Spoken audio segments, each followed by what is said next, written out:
అందమైన గోళ్లను ప్రతి ఒక్కరూ కోరుకోవడం సహజం. అయితే చాలామంది గోళ్లు ఆరోగ్యవంతంగా కాకుండా అందవికారంగా కనిపిస్తూ ఉంటాయి. దీనికి కారణం ఏమిటంటారు? దానికి ముందుగా కొంచెం గోళ్ళకి వెనకాల ఉన్నటువంటి కథ కూడా చూద్దాం మనం. ఈ గోళ్ళు ఏంటంటే కెరటిన్ అనే ఒక ప్రోటీన్ పదార్థంతో తయారై ఉంటాయి. అంటే మన తల వెంట్రుకలు ఏ పదార్థంతో తయారయ్యాయో ఈ గోళ్ళు కూడా అదే పదార్థంతో తయారై ఉన్నాయి. ఈ గోర్లో ఏంటంటే మనకి పై కనిపించేటువంటి ఈ ప్లేట్ లాంటిది, దాని కింద ఉన్నటువంటి క్యూటికల్, దాని కింద ఒక నెయిల్ బెడ్ అని, అంటే ఈ గోరు అతుక్కున్న భాగం, ఈ 3 భాగాలు కలిసి మన గోరు ఆరోగ్యంగా ఉండడానికి అనారోగ్యంగా ఉండడానికి కారణమైనటువంటివి అన్నమాట. ఈ 3 ఎక్కడ ఏ సమస్య వచ్చినా మనకి కొంచెం ఈ గోరు అనారోగ్యంగా కనపడడం అనేది జరుగుతూ ఉంటుంది. ఇంకొకటి ఏంటంటే ఆయుర్వేదం విషయంలో కూడా కొంచెం, అంటే అర్థం అవడం కోసం అని కెరటిన్ అవి చెప్పినా కానీ ఆయుర్వేద పరంగా చెప్పేటప్పుడు ఏంటంటే వాత ప్రకృతి, పిత్త ప్రకృతి, కఫ ప్రకృతి అని మనం చాలా అంశాల్లో మనం మాట్లాడుకుంటూ వచ్చాం. ఆ ప్రకృతిని బట్టి కూడా మన గోరు యొక్క రూపురేఖలు ఆధారపడి ఉంటాయన్నమాట. అందులో ఏంటంటే వాత ప్రకృతి ఉన్న వాళ్ళకి ఈ గోళ్ళు కొంచెం పెలుసుబారినట్టు, అందంగా లేకుండాను, కాస్త డ్రైగా అనిపించినట్టు అలా ఉంటాయన్నమాట. అంత బాగుండవు వీళ్ళు చూడడానికి. సహజంగా వాళ్ళకి ఏం అనారోగ్యం అని కాదు, వాళ్ళ శరీర ప్రకృతి అలా ఉంటుంటుంది. అయితే పిత్త ప్రకృతి ఉన్న వాళ్ళకి గోళ్ళు చక్కగా మృదువుగా, అందంగా, కోలగా, మనం ఎలా అందంగా ఉండాలనుకుంటాం అలా ఉంటాయన్నమాట న్యాచురల్గానే. ఆ తర్వాత కఫ ప్రకృతి ఉన్న వాళ్ళకి కొంచెం బ్రాడ్గా ఉన్నట్టు ఉండి కాస్త షైనింగ్ అది ఎక్కువగా ఉన్నట్టుగా ఉండటం అనేది మనకి సహజంగా కనబడేటువంటి గుణం. ఆ తర్వాత మరొకటి ఏంటంటే కొంతమందికి గోళ్ళు బాగా చిట్లిపోయినట్టు అయిపోయి కొంచెం పెలుసుకాయి ఊరికే ముక్కలైపోతూ ఉంటాయి. అవేమిటంటే కొంచెం పోషక విలువలు తక్కువైనప్పుడు, శరీరంలో కొంచెం కాల్షియం కానీ ఇతర పోషక విలువలు కానీ తక్కువగా ఉన్నప్పుడు ఈ గోళ్ళు అలాగా ముక్కలుగా విరిగిపోవటం అనేది కనపడుతూ ఉంటుంది మనకి.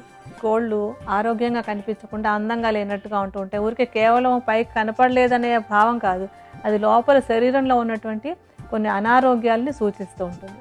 ముఖ్యంగా ఏంటంటే కొన్ని రకాలైనటువంటి గుండె జబ్బులు కానీ, శ్వాసకోశ సంబంధమైన జబ్బుల్లో కానీ ఈ గోళ్ళు కొంచెం ఇలా లోపలికి తిరిగిపోయినట్టు, లేదంటే కొంచెం బాగా ఉబ్బినట్టు, ఆ చివర కొంచెం నీలంగా అయినట్టు అలా కనపడుతూ ఉంటాయి. అలా కాకుండా మనకి మామూలుగా ఆరోగ్యంగా ఉన్న గోళ్ళు ఎలా ఉండాలి అంటే చక్కటి లేత గులాబీ రంగులో ఉండి మొత్తం అంతా గోరంతా ఒకే రంగులో ఒక చిన్న మెరుపుతోటి ఉండాలన్నమాట. అలా ఉన్నప్పుడు అవి న్యాచురల్గా ఆరోగ్యంగా ఉన్నాయి, అందంగా ఉన్నాయి. అందం అన్నది వేరే మాట, అందం చూసే వాళ్ళ కళ్ళల్లో ఉంటుంది అంటాం కదా. కొంతమందికి బాగా అనిపించవచ్చు, అనిపించకపోవచ్చు. కానీ ఆరోగ్యంగా ఉన్నటువంటి గోళ్ళు లేత గులాబీ రంగులో చిన్న మెరుపుతోటి చక్కగా ఒక షేప్ ఇలా ఉండాలన్నమాట. అలా కాకుండా అనారోగ్యం ఉన్నప్పుడు ఏంటంటే ఆ గోరు ఇలా ఏమంటాం ఒక మూకుడు షేప్లోకి మారిపోయినట్టుగా మారిపోతాయి అన్నమాట. సామాన్యంగా గోళ్ళు ఆరోగ్యంగా అందంగా కనిపించాలంటే ఏమేం చేయాలన్నది చూద్దాం. దాంట్లో ఏంటంటే ముఖ్యంగా ఆహార విషయానికి వచ్చినట్టయితే కొన్ని ఆహార పదార్థాలు గోళ్ళు గట్టిగా దృఢంగా అవడానికి సహాయపడతాయి. అవి ఏమేంటి అని మీకు అనిపిస్తూ ఉంటుంది, ఏం చెప్తారు, విందాము అవి తిందాము అని చెప్పని కూడాను. అవేమేంటంటే కొన్ని నూనె గింజలు, అవేంటి నువ్వులు, తర్వాత పొద్దుతిరుగుడు గింజలు, అవిసె గింజలు, వీటిల్లో ఉండే నూనె ఉంటుంది కదా, ఆ నూనె విడిగా కాదు, ఆ గింజలు తింటున్నప్పుడు వచ్చేటువంటి నూనె తీరు వేరుగా ఉంటుంది.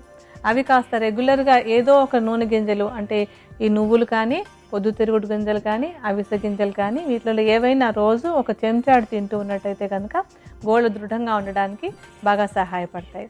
అలాగే పాలు, పెరుగు, ఈ 2 కూడా గోళ్ళ ఆరోగ్యానికి మనకి బాగా ఉపయోగపడేటువంటివి. ఇవి కాకుండా నార్మల్గా అందరికీ కూడా అన్ని రకాల ఆరోగ్యానికి ఉపయోగపడేటువంటి మంచి కాయగూరలు, పళ్ళు, ఇవి ఎప్పుడైనా మనం చెప్పుకోవాల్సిందే. అన్నింట్లోనూ ఇవేనా ఉంటాయంటే మన అవే ఉంటాయి, వాటిల్లోనే అన్ని న్యూట్రిషన్స్ ఉన్నాయి కనుక అవి తప్పనిసరిగా అందరూ తీసుకుంటూ ఉండాలి. అలాగే మంచినీళ్ళు బాగా తాగటం కూడా ఆరోగ్యానికి చాలా అవసరం. ఆరోగ్యం బాగుందంటే ఆటోమేటిక్గా గోళ్ళు కూడా ఆరోగ్యంగా కనపడతాయి. ఇంకొకటి, మనం చేయకూడని కొన్ని పనులు ఉన్నాయి. కొరుకుతూ ఉంటారు కదా, మామూలుగా ప్రతి చిన్నదానికి నోట్లో గోళ్ళు పెట్టి కొరుకుతూ ఉండడం అనేది పెద్దవాళ్ళు చేస్తూ ఉంటారు. పెద్దవాళ్ళని చూసి చిన్నపిల్లలు చేస్తూ ఉంటారు. ఈ గోళ్ళు కొరకటం అనేది గోళ్ళ సౌందర్యాన్ని పోగొట్టడానికి మొట్టమొదటి కారణం అవుతుంది. మరొక అంశం ఏంటంటే చాలామంది ఇప్పుడు పెడిక్యూర్లు అవి చేసుకునేటప్పుడు, మ్యానిక్యూర్లు చేసేటప్పుడు ఈ కోటి చివర ఉన్నటువంటి క్యూటికల్ని పొడుస్తూ ఉంటారు, పొడుగు చేస్తూ ఉంటారు. అలా చేసినప్పుడు ఏంటంటే క్యూటికల్ని తీసినప్పుడు ఇది మనకి రక్షణ కవచంగా ఉండేటువంటి భాగం. దీన్ని ఎప్పుడైతే ఇలా పీకి వెనక్కి తోస్తుంటారో, ఆ తోసినప్పుడు మనం కొంచెం తలుపు తెరుస్తున్నాం అన్నమాట, ఇన్ఫెక్షన్ల లోపలికి రమ్మని పిలవడానికి.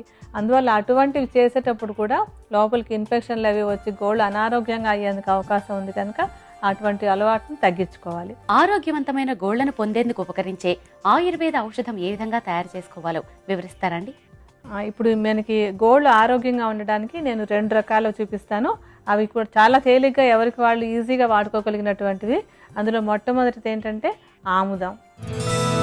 ఈ ఆముదం చెప్పేటప్పుడు చాలా తేలిగ్గా ఇంత సింపుల్గా అనిపిస్తుంది, కానీ గోళ్ళ విషయంలో ఇది చాలా అద్భుతంగా పనిచేస్తుంది అనమాట. ఈ ఆముదాన్ని ఏం చేయాలంటే కొంచెం గోరువెచ్చగా చేసుకుని ప్రతిరోజు రాత్రిపూట అన్ని గోళ్ళ మీద చక్కగా పూసుకోవాలి.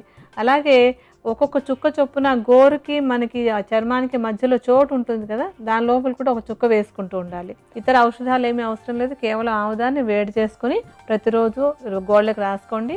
దాంతో మీకు చాలా మంచి ఫలితం కనిపిస్తుంది. ఇందుకోసం అని చెప్పి ఏదో రసాయనాలతో తయారైనటువంటి ఆర్టిఫిషియల్ వస్తువులు ఏవి వాడవలసినటువంటి అవసరమే లేదు.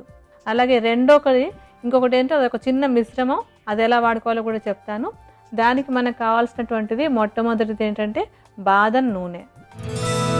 ఈ బాదం నూనె గోళ్ళ పోషణకి చాలా బాగా ఉపయోగపడుతుంది అనమాట. ఇందాక మనం చెప్పుకున్నటువంటి ఆముదము, ఈ బాదం నూనె రెండు కూడా ఏంటంటే వాతాహారంగా పనిచేస్తాయి. ఇందాక మొట్టమొదటే చెప్పాను కదా, వాత దోషం కనుక ఎక్కువగా ఉన్న వాళ్ళల్లో ఈ గోళ్ళు అందంగా ఉండవు, కొంచెం వికారంగా డ్రైగా తయారవుతాయని చెప్పాను కదా. అందుకని ఏంటంటే వాతాన్ని అదుపులో ఉంచటం, తర్వాత గోళ్ళకి మంచి పోషణను ఇవ్వటం, ఈ రెండు కూడా ఇందాకటి ఆముదం కానీ ఇప్పుడు మనం తీసుకున్నటువంటి బాదం నూనె కానీ రెండు కూడా ఉపయోగపడతాయి. ఈ బాదం నూనెకి మనం ఇంకొకటి కూడా కలిపి ఒక మిశ్రమం తయారు చేసుకోవాలి. ఇది పెద్దగా కొలతలు ఏం అవసరం లేదు, కొద్దిగా బాదం నూనెని తీసుకుని విడిగా ఉంచుతాను. ఇప్పుడు ఈ బాదం నూనెకి మనం తేనెని కలపాలి. తేనె కూడా గోళ్ళకి చక్కటి పోషణనిచ్చి గోళ్ళు బాగా ఆరోగ్యంగా ఉండడానికి ఉపయోగపడుతుంది. ఇందాక మనం బాదం నూనె ఎంత తీసుకున్నామో దానికి సమానంగా తేనెను కూడా తీసుకుని అందులో వేసి కలుపుదాం.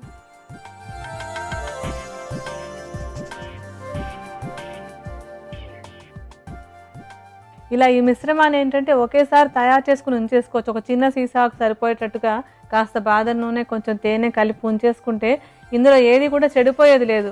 ఏదో ఒక నిల్వ ఉంచడానికి వేరే రసాయనిక పదార్థం యాడ్ చేయాల్సినటువంటి అవసరం కూడా లేదు. ఈ రెండింటిని కలిపి ఒక చిన్న సీసాలో పోసి ఉంచుకోండి.